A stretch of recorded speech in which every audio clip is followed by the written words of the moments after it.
First of all, the only president in 20 years where you haven't had the Russians take a bunch of territory was under the first term of Donald J. Trump. The second part of that is you've got to actually accept that President Trump, he's not just assuming that everything the Russians tell him is true, he's negotiating with them. There's a give and take. There's a trust but verify. That's called diplomacy. We used to have some respect for that in Washington, D.C. Well, the big story today is also the president yesterday, after Zelenskyy released another X post and a video. It upset the president, and I think this was predictable. He's halting all U.S. aid to Ukraine until he says Zelenskyy is ready to make a deal. Yeah, he's putting a pause on all of, including the weapons that are in transit or waiting there in Poland.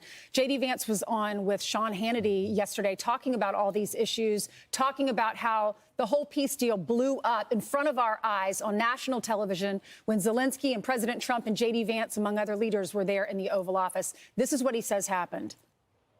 He tried to sort of bend over backwards to be gracious and kind to Zelenskyy, even when Zelenskyy was kind of needling him. When it really went off the rails, of course, is when I asked, or you had a Polish journalist who asked a question, the president answered it, and then I answered it. And then something about my answer just really set Zelenskyy off. Obviously, there are 100 television cameras here.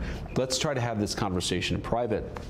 And then the president, as we kept on going back and forth, I tried again to say, well, maybe we should have this conversation in private. And the president was like, nope, actually, I don't want to have it in private anymore. I want to have this actual conversation in public for the American people to see.